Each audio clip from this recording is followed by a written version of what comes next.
방귀 뀌는 며느리. 옛날에 새로 시집온 며느리에게 말 못할 고민이 있었어. 친정에 있을 때는 방귀를 마음대로 뀌었는데 시집 와서는 방귀를 참고 지냈던 거지. 도저히 참을 수 없었던 며느리는 시아버지에게 털어놓았어. 아가, 이제 한 식구인데 뭘 부끄러워하느냐? 마음 놓고 뀌어라.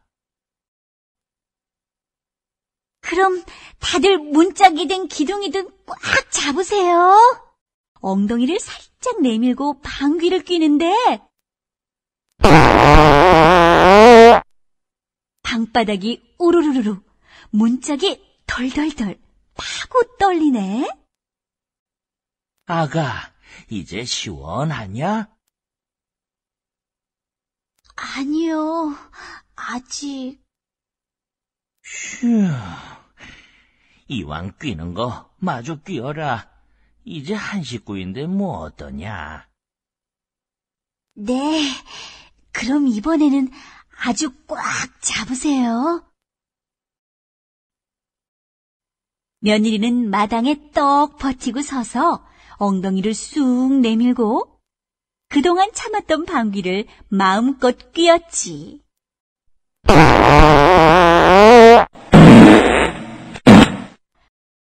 그런데 이를 어째? 며느리 방귀바람에 시아버지가 홀랑 날아가 버렸네. 으아! 어디까지 날아가는 거야?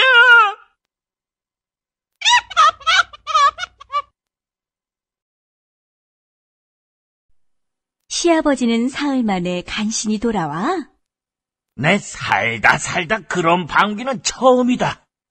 아무래도 너하고는 못 살겠다. 얼른 짐 싸라. 그래도 며느리를 혼자 친정으로 돌려보내기는 딱했는지 시아버지는 며느리를 데려다 주려고 함께 길을 나섰어.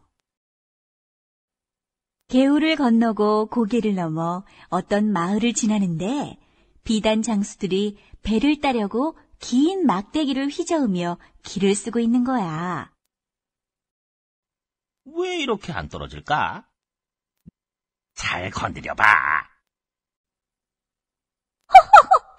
그렇게 해서 언제 배를 딴대요? 저는 손 하나 까딱 않고도 저 배를 딸 수 있어요. 비단 장수들은 내기를 하자고 했지. 새댁이 그렇게 하면 비단을 다 주겠소. 며느리는 엉덩이를 배나무 쪽으로 해서 방귀를 뀌었어.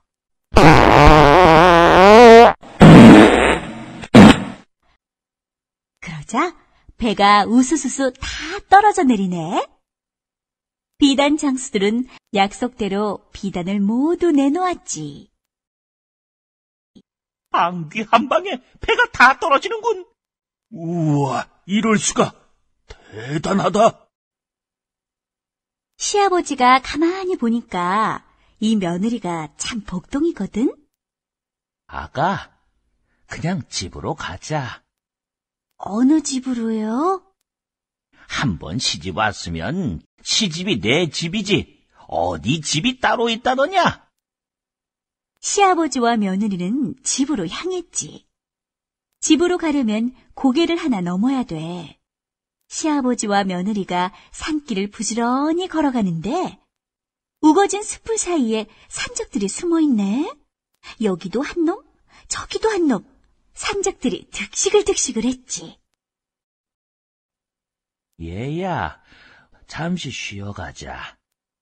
시아버지가 어깨에서 비단짐을 내려놓는데 산적들이 여기저기서 튀어나와 앞길을 떡 막아서네. 목숨이 아깝거든 그 비단을 두고 썩 꺼져라. 시아버지는 깜짝 놀라 비단을 팽개치고 도망치려 했지. 하지만 며느리는 눈 하나 깜짝하지 않았어. 썩 물러서라! 그러지 않으면 큰일을 당할 것이다! 산적들은 코웃음을 치며 긴 칼을 치켜들고 덤벼들었지. 그 순간 며느리가 엉덩이를 쑥 내밀고 방귀를 날렸지.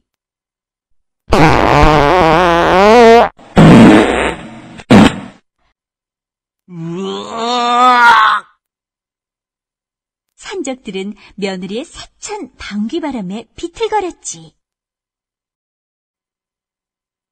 그때를 놓치지 않고 며느리는 다시 한번 방귀를 뀌었지.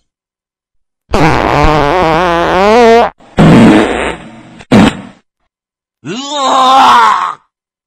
산적들은 눈 깜짝할 사이에 모조리 날아가 버렸어. 멀리 멀리 산 넘고 물 건너 날아갔으니 어디로 갔는지도 모르지. 자, 그럼 잘들 가시오! 그 뒤로 며느리는 시댁 식구들의 사랑을 듬뿍 받으며 오래오래 행복하게 잘 살았어. 방귀도 마음껏 뀌면서 말이야. 물론 집안 살림도 꽁꽁 단단히 묶어두었지. 아가, 내 방귀가 정말 복방귀로구나, 복방귀. 자, 준비됐나요?